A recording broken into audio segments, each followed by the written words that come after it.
Phantom's Hope by Rene 4567. Chapter 7, Chapter 6. Summary, in which no one knows why Danny is an angsty, frustrated teen because his parents only told the Batfam he was struggling with his grades. It really wasn't just his grades he was struggling with. Contrary to Danny's belief that the Bat family knew why his parents had sent him to live with Bruce, the family was extremely wary of his unknown intentions. His parents hadn't, in fact, told them he was struggling, or, well, not in so many words. After all, he was missing curfew constantly, coming home with strange runes and flinches when his parents approached him. And then there was getting bad grades. Pretty big difference there.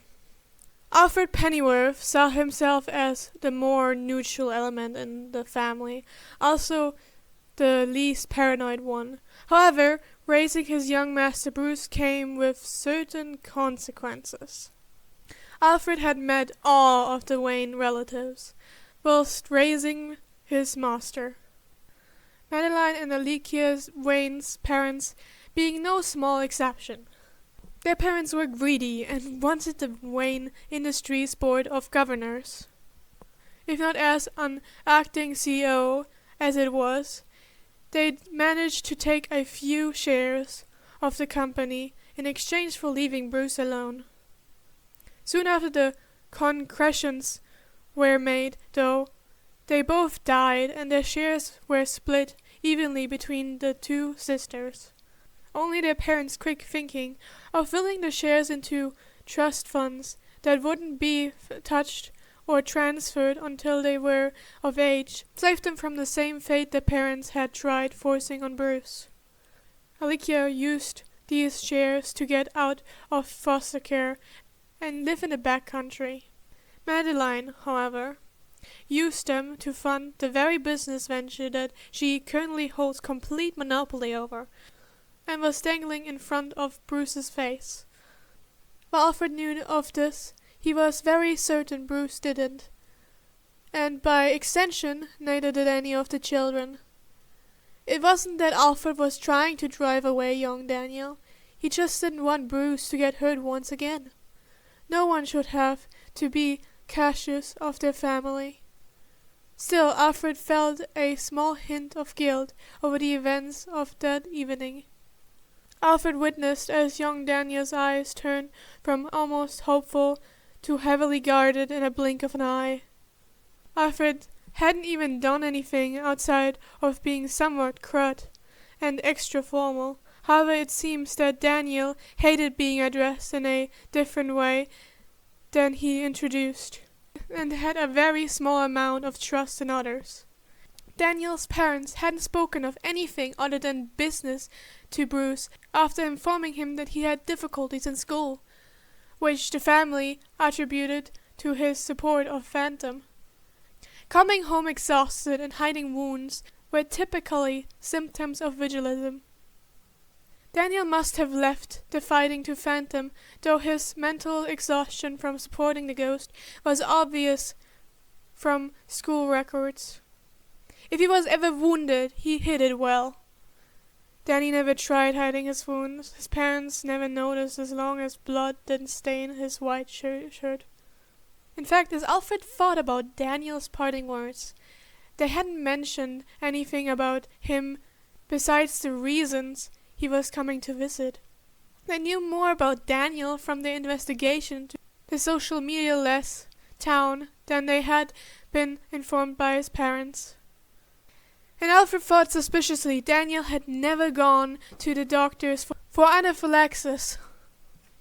Energy or otherwise, his allergy wasn't listed on a medical record.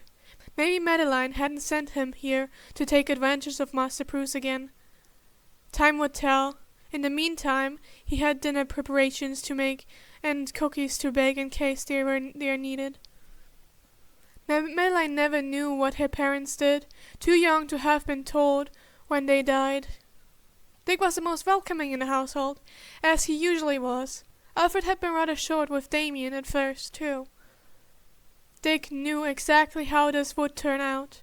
Either the evil plot would reveal itself in a manner that revealed Danny to be an unwilling accomplice, who would go to reveal his excellent fighting skills from being a vigilante slash villain, or the evil plot would reveal itself as targeting Danny specifically for being the only one able to either find or replace Phantom. When a horde of evil interdimensional beings descend, that's just how it went in his family. Too bad Dick pretty much immediately exploded any and all potential connections with his first sentence to the kid. Not his biggest moment, but how was he supposed to know calling him Dan was a trigger word? No one told him. Absently, Dick wondered when his family would straighten up and notice the poor kid had pretty much been up and abandoned by his own family. He prepared the adoption papers, just in case. Jason couldn't care less, really. No, serious. Okay, maybe he cared a little.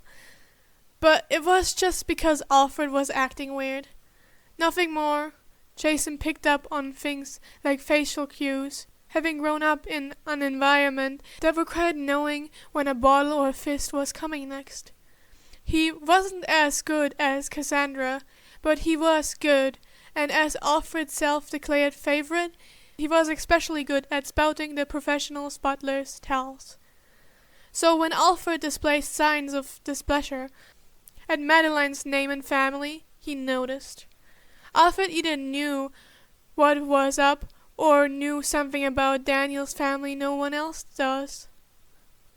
Probably both, he decided, absently watching Alfred bake cookies. Something was about to blow up, and Jason only wondered whether it'd be Daniel or them to go first. Tim was busy with a capital B. He, as the one in charge of R&D, was also in charge of mass production and entry research of the Fenton tech.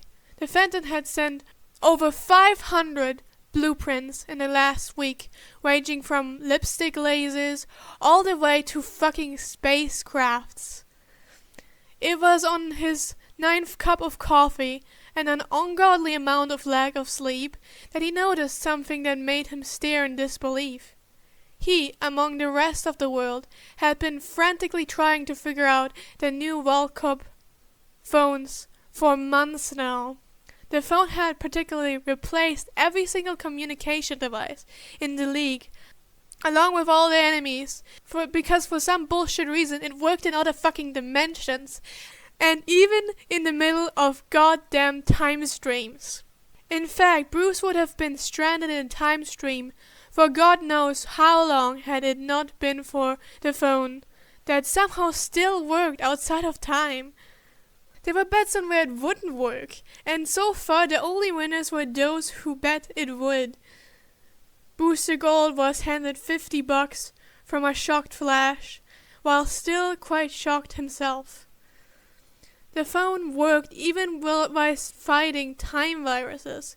It fucking resumed the time for the one on the other end, and as long as the person on the other end kept it next to their ear, they wouldn't even forget. Where was this when he selfied Batman? As Tim researched more and more into the Fenton's invention, he pulled up Fladmaster's information in tandem with the Fentons. It was fucking ghost tech. That we had gone to college together, and apparently Fladmaster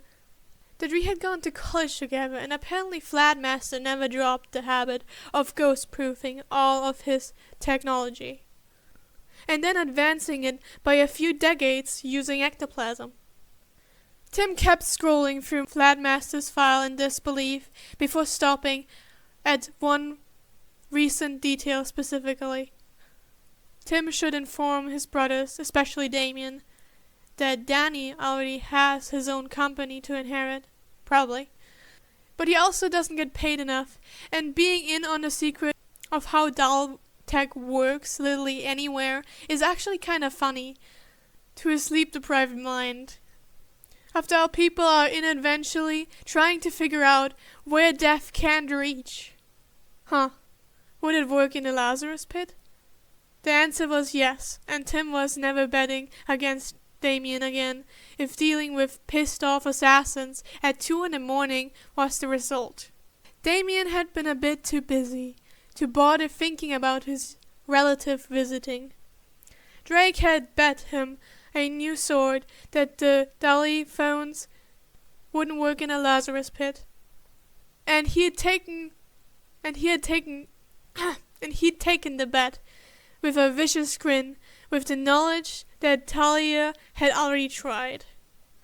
Danny stared at the pit of naturally occurring ectoplasm.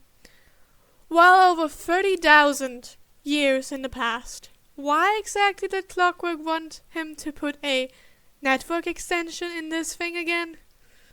He spent the next 3 days infiltrating the League and using the Lazarus pit as revenge for his mother lying to him about having blood relatives that could challenge his right to the Vane Foundation. After coming back, he had been grounded for missing a day of school. He'd been late coming back and then had to deal with his mother sending people down his tail, and spent the spare time detailing his new sword.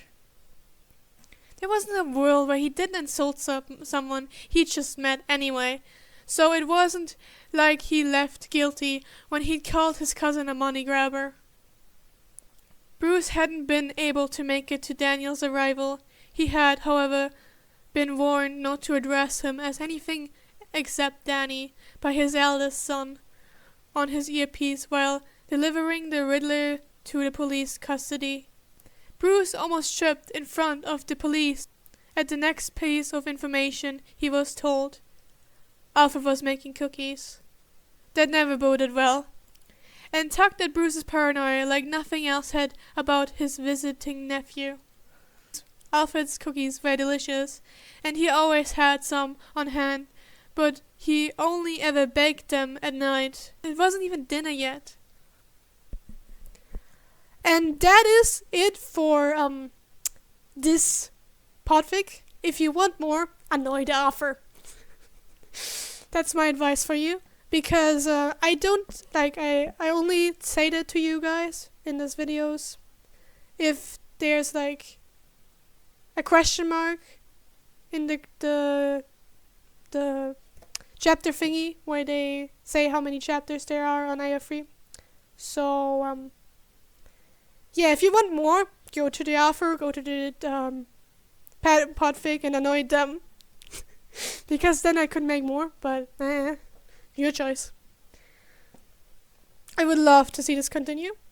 Maybe you too. And yeah, that's for now. If any more Phantom Hope comes out, I will probably make a podfic, but for now, that's it.